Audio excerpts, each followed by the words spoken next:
একটা সর্বনাশ হয়ে গেছে রে। কি হয়েছে? আরে বাবা এসেছে। উনি আপনার বেয়াই। শান্ত তো আমাকে বললো যে এতিম, তার বাবা মা কেউ নাই। আমার ছেলে শান্ত আপনাকে এই কথা বলেছে? জি, উনি বলতেছে উনি নাকি তোর শ্বশুর। শান্ত তো বললো যে সে নাকি এতিম। বাবা ওনা ভয় পেয়েছে। আমি তোর সাথে কথা বলতে চাই। কিভাবে কিভাবে পারলি তুই? আমার ছেলে হয়ে তুই এইরকম একটা কাজ কিভাবে করলি? এইরকম একটা বাড়িতে বিয়ে করবি, এটা তো আমি কখনো ভাবতেই পারিনি। বাবা আসলে ভয় পাওয়ার কিছু না। শোন, আমি তো তোকে অনেক কিছু বলতে চেয়েছিলাম, কিন্তু এই বাড়িঘর দেখে না আমার খুব ভালো লেগেছে। আর শোন, আমি যা কিছু করব এগুলো সব দেখানো মাত্র, বুঝতে পারলি? আমি রাগ করব, পুরো বিষয়টাকে মেনেই নিতে চাইবো না। আসলে এটা কিছুই না, এটা হচ্ছে একটা অভিনয়। পাছাড় ছাড় বলছি মা, আমি তোদের এটা কোনোদিনই মেনে নেবো না। আমি তোদের এই বিয়ে মানি না। ছাড় ছাড় বলছি, ছাড়। না, কোনো কথা শুনবো না, তোর কোনো কথা আমি শুনতে চাই না। ছাড় ছাড় ছাড় পা বলছি। রাগ করবেন না, যা ঘটার তা তো ঘটেই গেছে, এটা মেনে নেওয়াই ভালো। ছেলে মেয়ের সুখের জন্য আমার মনে হয় আপনাদের কিছু ছাড় দেওয়া উচিত। না না, আমি এটা মানি না। যেই ছেলে তার জীবন্ত বাবা মাকে মেরে ফেলেছে, সেই ছেলেকে আমি অন্তত আর আমার বাড়িতে ঢুকতে দেবো না। আপনার যদি মায়া হয়ে থাকে তাহলে আপনি আমার ছেলেকে সারা জীবনের জন্য রেখে দেন, কিন্তু আমার বাড়িতে আমি আর আমার ছেলেকে ঢুকতে দেবো না। এটাই আমার শেষ কথা। আমি বাসায় বসে বসে একটা কথা চিন্তা করলাম। কি? দেখ, এমনিতে তোর বাবা আমার বাবা সবাই সবকিছু জেনে গেছে। আমি ভেবেছি যে আমরা ডিভোর্স না দিয়ে সংসার শুরু করি।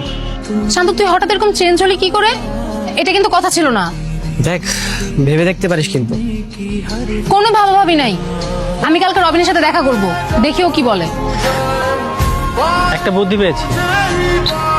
স্যার আপনি কোথায়? আমার একটু সাহায্য দরকার ছিল। কাজের এক্স বয়ফ্রেন্ড আমাদের দুজনের মাঝখানে আবার ঝামেলা তৈরি করছে। তোমাদের যে কাজী অফিসে বিয়ে হয়েছে, ওই কাজী অফিসে গিয়ে তোমাদের আমি ডিভোর্স করাবো। তো এর আগে আমি বলেছিলাম না যে ও দুইজনের মাঝখানে তোরে যাতে দ্বিতীয়বার আর না দেখি। স্যার আমি ওকে আসতে বলেছি। নিজের স্বামী থাকতে পর পুরুষের সাথে আইসা লুকায় লুকায় দেখা করো, লজ্জা করে না তোমার?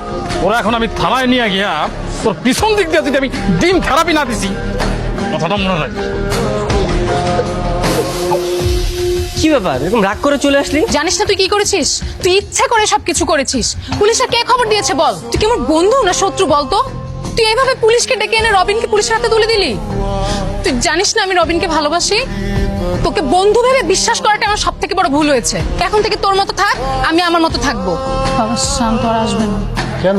কারণ আমি শান্তকে চলে যেতে বলেছি। হ্যাঁ রবিন, তোমাকে একটা কথা বলার ছিল। আমি আসলে তোমাকে ভালোবাসি না।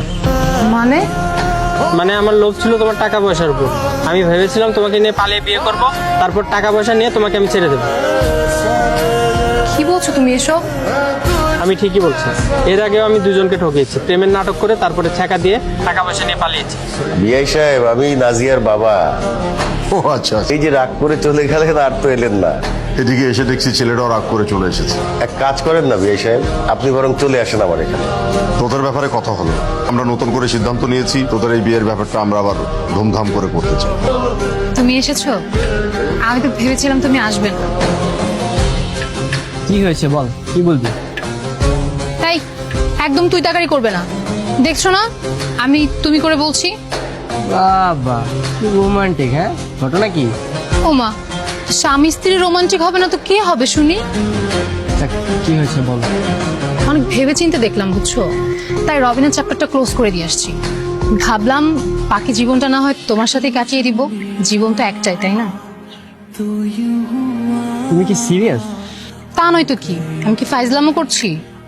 হ্যাঁ, করতেও পারো। তাহলে হাতটা ধরো।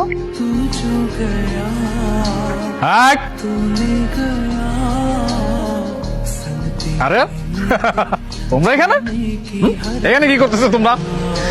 স্যার হানিমুন পিরিয়ড চলছে। Honeymoon period? হ্যাঁ, আচ্ছা তোমাদেরকে মানে এই টানা 1 বছর ধরে কি হানিমুন পিরিয়ড চলবে? হ্যাঁ না, চলো, ভালো ভালো, এটা ভালো। তাই আমি তোমাদেরকে একটা পরামর্শ দিতে চাই। এটা হচ্ছে তোমরা হোটেল নিরিবিলির নিচে না দাঁড়ায়া হানিমুনটা একটা নিরিবিলি কোনো জায়গায় গিয়ে পিরিয়ডটা করো, এটা ভালো না? জি স্যার। তাহলে আমি আসি। স্যার দোয়া করবেন আমাদের জন্য। অবশ্যই দোয়া করবো। হ্যাঁ, পয়সা থাকো তোমরা।